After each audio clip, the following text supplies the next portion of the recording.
Cathedral acknowledges that we gather on the traditional land of the first people of Seattle, the Duwamish people who are still here, and we honor with gratitude the land itself and the life of all the Coast Salish tribes. Welcome to this interfaith prayer service in the style of Taizé. Tonight we are honored to have our friends from Clear Mountain Buddhist Monastery with us. Welcome, Ajahn Nisabo and friends. Members of the Clear Mountain have been collaborating from a group of St. Mark's over the last year to create tonight's special interfaith liturgy entitled Living Buddha, Living Christ, Living Spirit. You are invited to remain seated for the entirety of the service, though there will be an opportunity where all who wish to come forward and light a candle are invited to do so.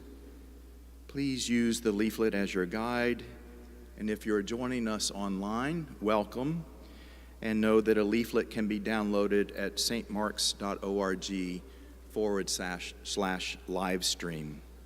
Again, thank you for being here. We are blessed by your presence.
A reading on love from the Gospel according to St. Mark. One of the scribes came near and heard the Sadducees disputing with one another. And seeing that Jesus answered them well, he asked him, "Which commandment is the first of all?" Jesus answered, "The first is, 'Hear, O Israel, the Lord our God, the Lord is one. You shall love the Lord your God with all your heart, and with all your soul, and with all your mind, and with all your strength. The second is this: you shall love your neighbor as yourself. There is no other commandment greater than these."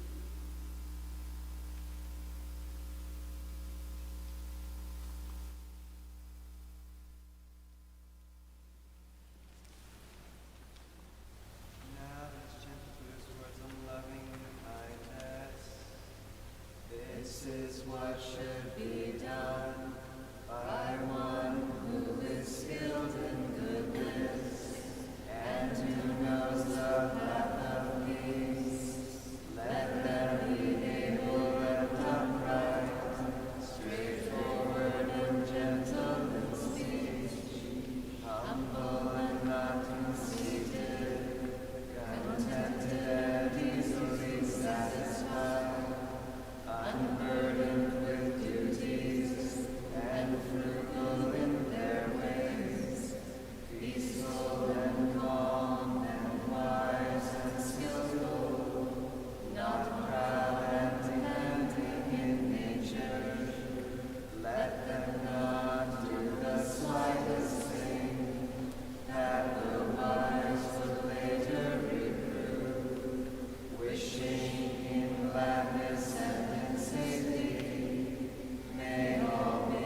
Readings on joy from the Dhammapada.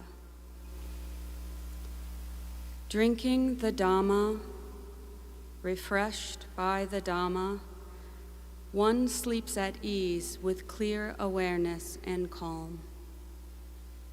In the Dhamma revealed by the noble ones, the wise person always delights. Drinking the nourishment, the flavor of seclusion and calm, one is freed from evil, devoid of distress, refreshed with the nourishment of rapture in the Dhamma. A monastic with their mind at peace, going into an empty dwelling, clearly seeing the Dhamma aright, their delight is more than human.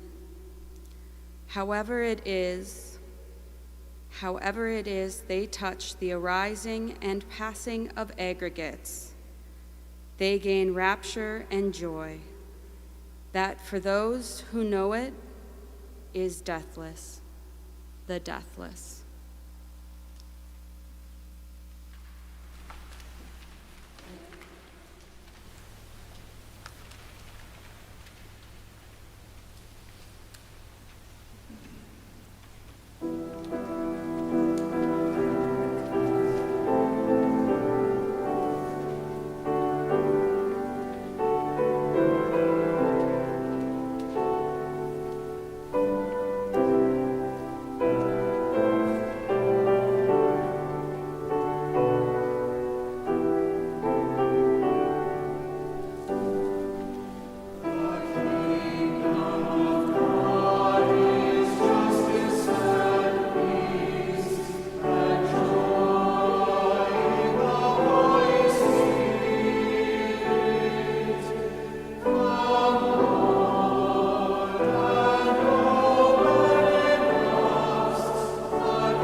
a reading on peace from the Gospel according to St. John.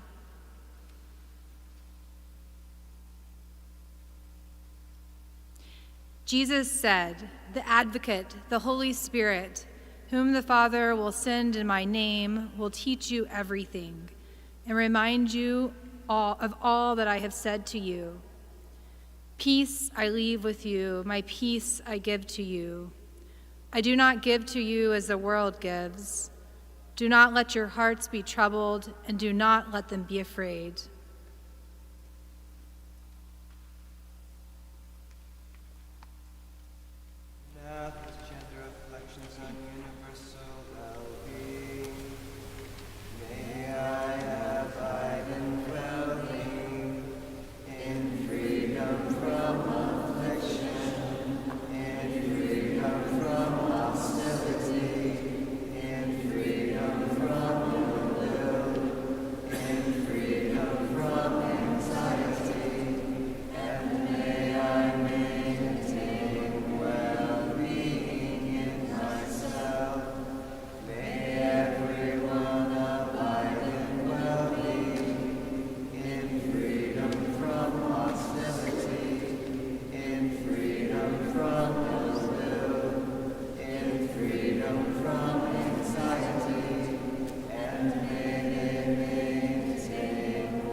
A reading on patience from the simile of the saw. Others may address you in a timely way or an untimely way. They may address you with what is true or what is false.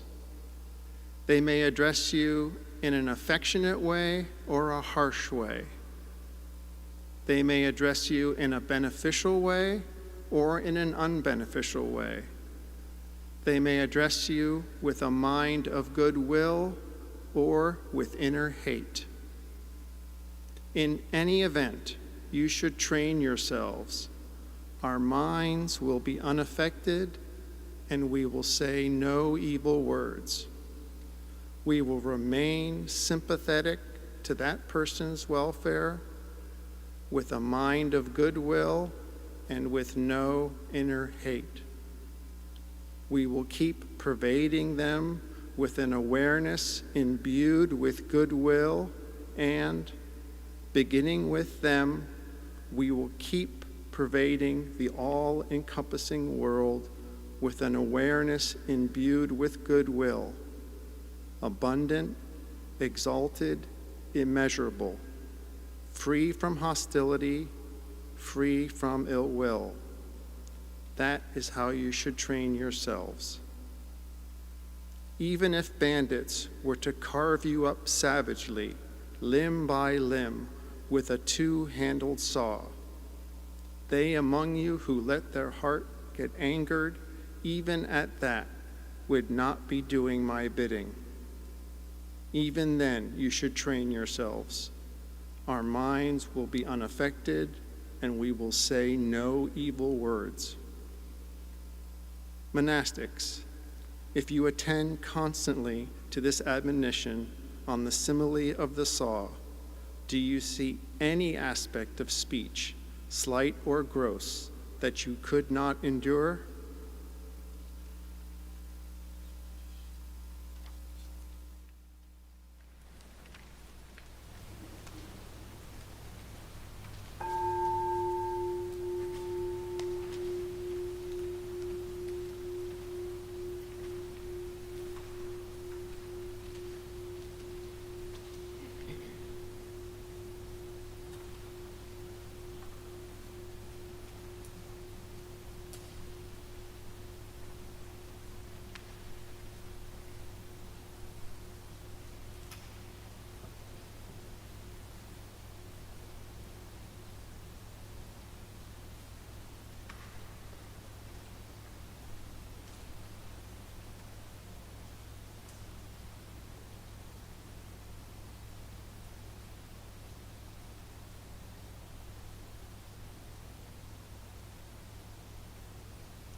A reading on kindness from the book of the prophet Micah.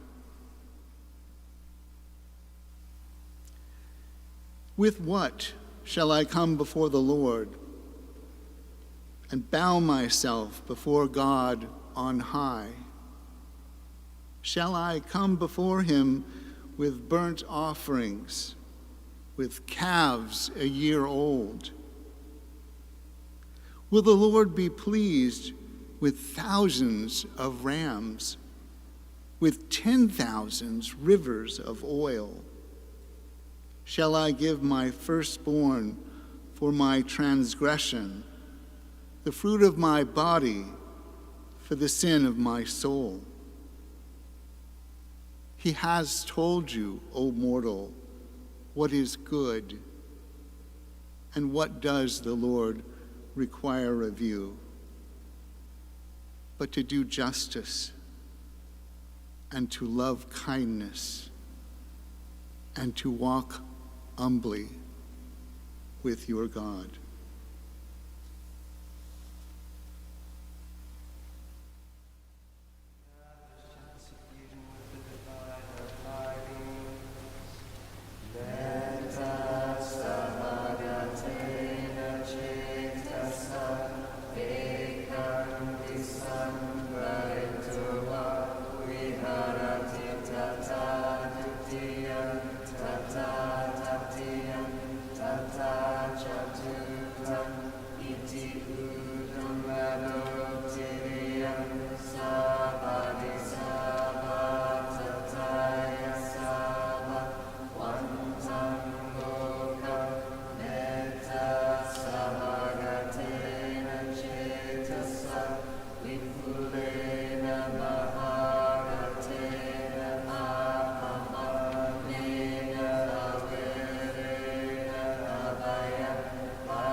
Readings on goodness from the Dhammapada. Phenomena are preceded by the heart. If you speak or act with a corrupted heart, then suffering follows you. As the wheel of the cart, the track of the ox that pulls it. Phenomena are preceded by the heart. If you speak or act with a calm, bright heart, then happiness follows you, like a shadow that never leaves. Don't underestimate goodness, thinking it won't amount to much. A water jar fills, even with water, falling in drops, with goodness, even if, bit by bit, habitually, the enlightened one fills themselves full. One long absent comes home safe from afar. Their kin, their friends, their companions delight in their return. In just the same way, when you've done good and gone from this world to the world beyond, your good deeds receive you as kin, someone dear come home.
A reading on faithfulness from the Book of Lamentations. The steadfast love of the Lord never ceases. His mercies never come to an end. They are new every morning. Great is your faithfulness. The Lord is my portion, says my soul. Therefore I will hope in him. The Lord is good to those who wait for him, to the soul that seeks him. It is good that one should wait quietly for the salvation of the Lord. It is good for one to bear the yoke in youth, to sit alone in silence when the Lord has imposed it, to put one's mouth to the dust, there may yet be hope, to give one's cheek to the smiter and be filled with insults. For the Lord will not reject forever. Although he causes grief, he will have compassion according to the abundance of his steadfast love. For he does not willingly afflict or grieve anyone.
Readings on gentleness from the Dhammapada. As a bee, without harming the blossom, its color, its fragrance, takes its nectar and flies away, so should the sage go through a village. Focus, not on the rudenesses of others, not on what they've done or left undone, but on what you have and haven't done yourself. Not by harming life does one become noble. One is termed noble for being gentle to all living things. Gentle sages, constantly restrained in body, go to the unwavering state where, having gone, there's no grief. Speak harshly to no one, or the words will be thrown right back at you. Contentious talk is painful, for you get struck by rods in return. If, like a flattened metal pot, you don't resound, you've attained an unbinding. In you, there's found no contention.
A reading on self-control from the letter of James.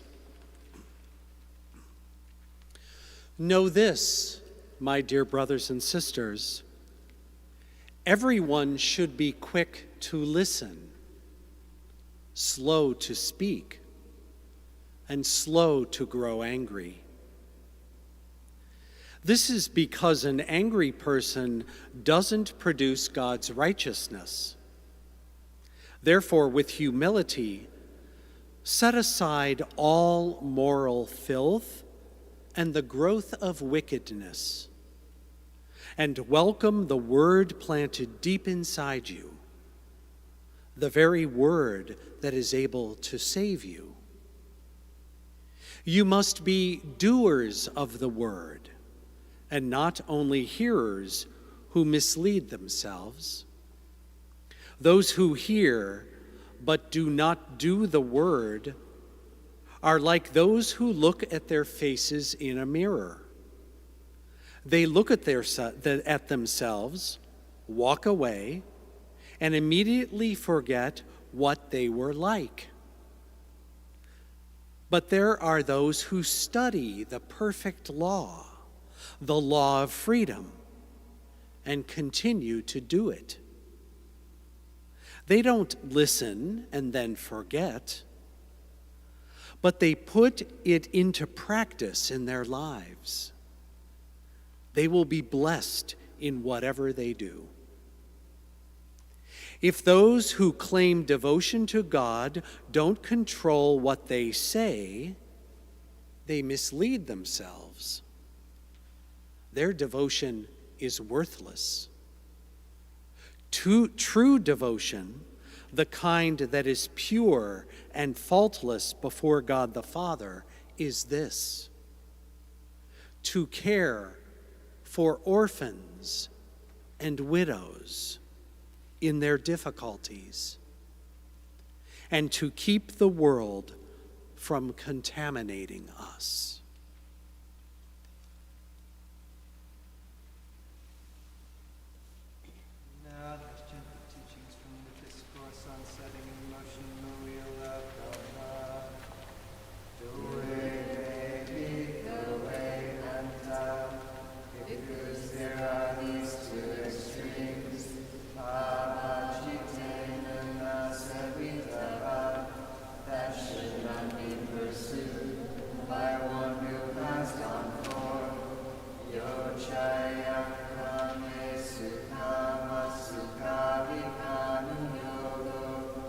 That is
May your needs be few and your living simple.